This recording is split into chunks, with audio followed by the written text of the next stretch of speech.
I'm doing a live. I've never done a live before, and it's just something that seemed to be the right thing to do right now because I wanted to thank you all for your beautiful comments, energy, and messages that you have been posting from the Wednesday podcast.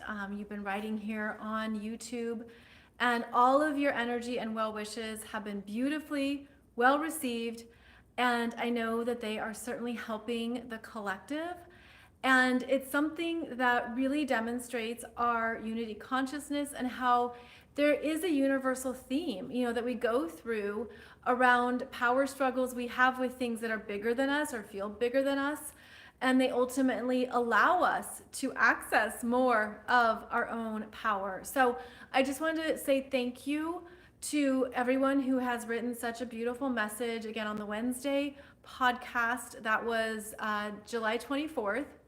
And that it's supporting more people than you know. I mean, there's like 450 comments on there now. So I'm just so grateful. And I heard from Sarah, and she reached out, and she was really touched and she was surprised by all your messages. And just thank you, because this is one of the best uses of social media. And this is where, we can support each other in ways that are vulnerable and powerful. So hi guys, hi. Yeah, I've never done a live before. It just happened to fit in to my schedule today, and my body said yes to doing it. And that's because I live by my human design. Do you? Do you live by your human design? Where I just listen to what my body needs more so than what my mind says. And so I'm doing a live, and it's great to see you guys. Hi, hi. I brought you some new sleeves.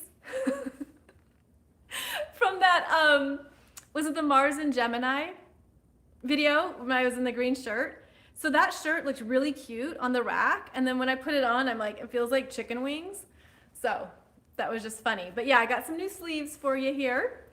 And I just wanted to, again, I'm saying thank you for all of your awesome messages on the Wednesday podcast and how much of a difference it's making, and just the ripple effect that, like, when we show up for each other around things that we're powerfully transforming and facing, it makes a huge difference. It makes a huge difference beyond what we know. And I feel like, that's one of the gifts of vulnerability, is like vulnerability is how we access more of our relatability, of our truth, of our universal themes. The parts of ourselves that we don't always want to put out there or show are in fact exactly what's needed. Exactly. So hi, thank you. The hair, yeah, the hair, it's fun, right? It's like unicorn hair. We'll see how long it lasts. It's just temporary, but I thought it'd be fun. So thank you again for all of your comments and messages. And then I also want to touch on the upcoming Mercury retrograde, which is an interesting one because it starts in Virgo at 4 degrees of Virgo on August 4th, and then goes back into Mercury and Leo. And this Mercury retrograde is going to be really, it's like not just beneficial, but it's going to help us with recalibrating our energies from our source of power. And it's going to be a Mercury retrograde to be kind, to be considerate, to be graceful to one another, to be aware of what we're speaking and saying, because the energy in August is really dynamic and big. I know we say that all the time with astrology, right? Like, it's a big month. Like, how many times can we say that? But it's true. It's true. Like, we're evolving rapidly and we're moving through some very big energies. So in August, just know that don't be too hard on yourself. Really, like, don't be too hard on yourself in terms of your self-expectations, because it's a lot like shifting and changing at very deep core levels of our being, where if there's been something you've been wanting to figure out, you've been wanting to, get a solution, get to the other side of it, whatever it might be, I think it's not going to be till after the Aquarius full moon that it's going to be more evident and clear what is the best solution, direction, option, yes. And this could be tricky with the Leo energies that are fire, right? That want to go, let's move, let's get it done. But there's going to be energies in August that need you to rein it in and just trust that maybe the solution isn't open yet, it's not available yet, and that's okay. So I feel like with this Mercury retrograde, again, it's happening between 4 degrees of Virgo to 21 degrees of Leo in your chart. And it's going to be an opportunity to go back to your power and what you really want. And I think there's going to be openings into new parts of yourself that just weren't previously available. So we're going to have an interesting dance to manage. But I feel too that it's going to be worth it. And there's going to be even better solutions. The other thing with this particular Mercury retrograde is that if you're feeling overwhelmed, because who isn't, right? Like if you're feeling overwhelmed, that something is really big, that, maybe you feel paralyzed, or you're wondering the solution, the direction, how do I fix this? How do I work with this? This is going to help you understand that your energy can meet whatever that issue is, but from a new direction, from a new place within yourself. And it can help you address overwhelm. It can help you see, okay, like this has been really big for me. How do I chisel away at this? Or what is the process? What is the plan?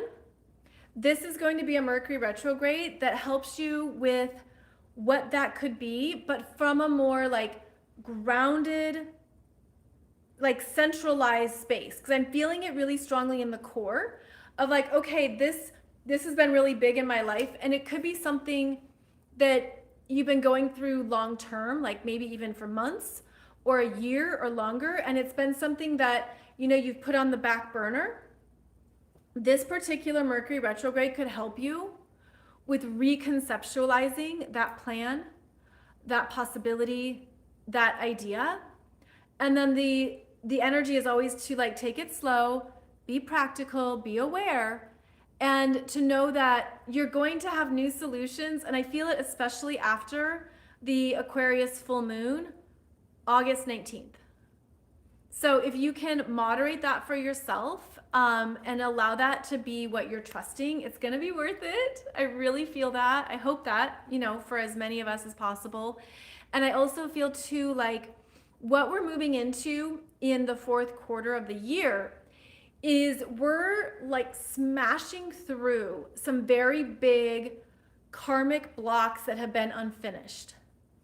This is the ending. This is the finishing. Like this is Pluto at 29 degrees of Capricorn, September 1st to November 22nd, that is really completing a much bigger story in your soul's history. And you might be surprised at how you approach things in a different way based on your own evolutionary growth. And we know that there have been, of course, big shifts in the collective, but at an individual level, this 29 degrees of Capricorn in your chart was a theme that started back in 2008.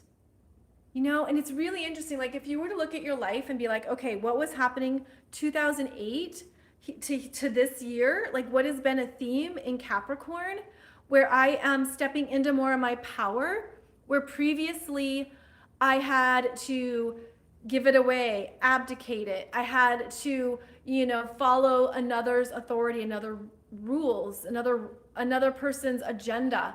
The Pluto is helping you really transform that.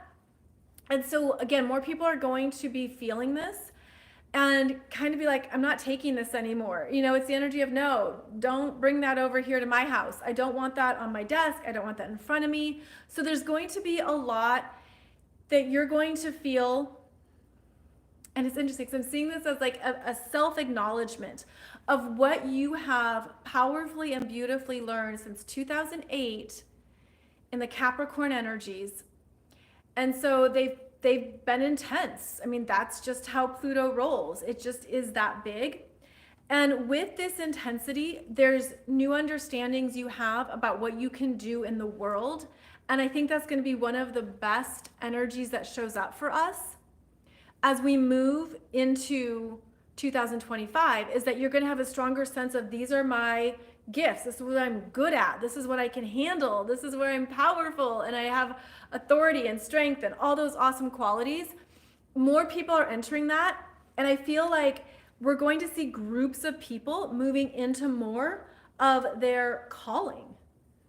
And so don't be surprised if you're feeling that for yourself, or at least it's something that you've noticed. I also feel like there's going to be a changeover in light workers, where if you've been doing something for a while and you're done with it, you know, like you're like, I'm ready for the next level, then you're going to move into a different role or something that you are good at that is taking you forward on your path and in your journey. So, hi guys. Yes, so it's like there's things that everyone's going to be shifting into these new, it's not just roles, it's like a new sense of self that matches the next paradigm. And a lot of light workers, like you got there first, you were a pioneer, you know, you started something, like I feel it like locally, or you did something, you know, that you were testing out and understanding, and now you could also feel like, is my mission ending? Is my mission over? Like, is my mission no longer needed? And there could be light workers who are just exhausted from what you've been doing. And you're just feeling like this is coming to a close for me, because you're going to get the next calling, you know, that next level up. So trust what you're feeling always. Absolutely. Trust your energy, trust your wisdom, trust your brilliance. But know that we're going to have this changeover of like light workers stepping up. I keep seeing it like this. It's like an escalator, seeing the energy move up, and that it's right on time, and that there could be something that surprises you. Because I feel that too. I feel like there's light workers who realize, I've been in this role, I've been holding this space, I've been building this and intending this, and then you're realizing, I'm exhausted. Like, I don't want to keep doing this anymore. It doesn't energize me. And that's because there's a next class. We'll call it a class. Like the next senior class is graduating. And then there's new people coming in with, you know, a different version and a fresh expression of energies who move into those roles while other people move on to their next roles. That's going to be part of this Pluto energy too, at the final 29 degrees of Capricorn. A lot of changeovers, a lot of advancements, a lot of shifting paradigms. And if you're feeling that for yourself, you know, really just congratulate yourself, right? Like really acknowledge how far you've come, what you've had to face on your own, because that's part of the Pluto in Capricorn too, is like there's things you've had to do where you maybe didn't feel supported, but that's how you grew stronger. And that's how you came to understand what you can handle, what challenges you can endure, what you can master, what you're capable of, that, you know, we don't see in ourselves until we have to. And Pluto brings us to that. Pluto brings us into the intensity of that. Okay, it's really interesting that I just went into Pluto because I didn't think I would go there, but I could, of course, feel the energy coming through really intensely. So we're going to see a lot of people changing roles, advancing, moving on. And I guess just never be hard on yourself about that. Like, don't feel like, a lot of light workers will be like, I didn't do enough. And you could be looking around and thinking, I should have done more. I should have done this. Like I didn't, and okay, you know, evaluate that for yourself, but then just chalk it up to, this is what I could do. This is what I was able to handle, and let yourself off the hook, you know, about things that maybe you weren't able to do as much as you thought, because that can be part of the programming with Capricorn of, you know, I could have taken on more, or I should have been more accomplished, or, you know, I should have gotten this done by now. But there's something really powerful about letting yourself move forward. Whatever that looks like for you, right? Whatever that looks like. It's like, let yourself move forward, because that's not only best for you, but that's what's best for everyone. And when you hold that intention, amazing things can really open up. And you might be surprised too at the level of peace you feel. Like recognizing what you have been through with Pluto and Capricorn. So it was 2008, 2009. And I was thinking about it for myself. So I started working at home in 2009. And my daily schedule has been so different through the years. So I did a lot as an independent contractor working for a Fortune 500 company. I was in charge of a lot of their digital strategy, their email marketing. I handled copywriting. Oh my God, the number of people who had to review a single email, it was insane. So I went through that corporate experience of being someone who would, as an independent contractor, contribute and all that. But I also had this idea that if my job was only 20 hours a week, then the other 20 hours I could be creative, I could write my book, I could do other things. And that never happened. Have you had that experience where you're linear and then you have to be creative? And it never worked. I was trying to plan it out that way and it never happened. So I had to be okay with that for myself, right? It's okay, I can't switch from the linear to the creative just like that. And so it's been really interesting to look at how you work has evolved and how your self-expectations have evolved.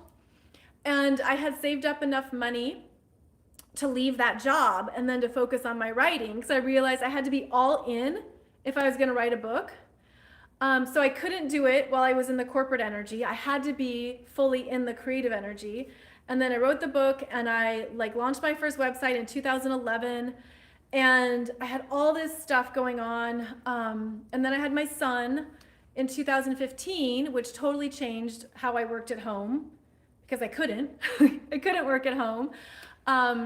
In fact, I would try to, and he had a very strict, he would nap 3 hours a day like clockwork. So I scheduled astrology sessions between 2 and 5 p.m. And then I was married then, and my ex-husband, I would do readings in the morning at 7 a.m. So my work would depend on my real life, right, and fitting it in. And I would get up at 7 a.m. to do astrology sessions. And then I had to take care of my son because I loved being a stay-at-home mom. That was just part of my soul contract with him. And he has so much energy that we had to be out the door by 9 o'clock every day. And I had a list of all the places we would go because I had to do something with all his energy. And then again, I would try to work while he napped from 2 to 5. And again, he always was a reliable napper, so I could count on that time to do my podcast. And then when he started preschool is when my work schedule changed again, and I could do even more with my business. So I just was looking at the different phases that we go through, that not only represents our life, but our, what we can realistically do and what we can realistically expect of ourselves. So that's where I was going with that, is that because 2009 was when I started working at home, and now here we are, 2024, Pluto ending its time in Capricorn. You might have some really interesting insights into how your work experience has changed in the years and the different phases of your own life and what that's looked like. So just some things to, look back on and note in yourself, what you had to do to make it happen, or to find work that's fulfilling. And I guess I want to leave that as one of my final messages here before I sign off, is that one of the best things of Pluto and Capricorn is directing you to what you're passionate about, what you want to do, what you love to do. And that could be something that we never expect. I've shared before, I never thought I'd be an astrologer. But as a lot of astrologers know, astrology chooses you. You don't choose astrology. And so building up a business, from ground level takes time and commitment and dedication and, oh my God, so many failures. So many things that haven't worked, or that I didn't do right, or I had to readjust and you learn from it and you have to make the changes and the switches. All that's a part of it. It's always the switchbacks. There's always switchbacks. Like, it's never linear. So yeah, I've learned from all my failures. I've learned from the things that weren't right for me. And hopefully you have too. You've learned like what is correct for you. And I love human design for exactly that reason. Like, I live by my human design, which I said at the beginning of this. Like, that's why I decided to do this live, is simply because my energy said yes. And so I live by my human design, and it's made all the difference in my business. And it's the only way I live my life and do my business, is by my human design and my astrology charts. Some of you who were at one of my retreats, I was telling you how, like, I don't use a calendar. I don't use a calendar. I use energy. Unless you're my publisher and you're watching, if my publisher's watching, I absolutely use a calendar, and you can rely on me. I use a calendar for those things. But in terms of like when I'm just in my own energy, there's things that I do very differently that I had to learn through trial and error. And as you know your energy more, you understand how it clicks. Like, it wasn't until I really was in my human design practice and experiment that things just clicked for me, where I had struggled and I was really hard on myself and thought, why isn't this happening for me? And what's going on here? And it's because when you go into your human design and you click into your natural frequency, you're clicking into you, like this part of you that the universe like quickly acknowledges, and then you know what has your name on it and what doesn't. And I love human design for that reason, because there's things I don't even care. I don't even worry about. Like, I have so much peace and so much freedom, and like, I know what's correct for me. I know that if something shows up through an invitation, I only operate off of invitations because I'm a projector. And I only operate off of, what is correct for me through my soundboarding. So that's why I feel like human design is so important right now, along with astrology, because it puts you into that correct alignment. And then the universe sees it and starts to open up these doors for you and starts to expand you into more of what has your name on it. But it doesn't happen quickly. Like, human design is not a fast thing. And I think that's where people get stuck, because our culture and our society doesn't practice or honor patience. We're not used to the waiting or the discipline of like how we, can just allow things to be what they are. And so there's a part of us that is, deeply reprogramming and deconditioning with our human design. And so that's the reward. They say it takes 7 years, to get fully into your human design energy, because it takes 7 years for the body to regenerate cells. So just keep that in mind. But I would say, like, that's the secret to how anything's happened for me is it's only been my human design.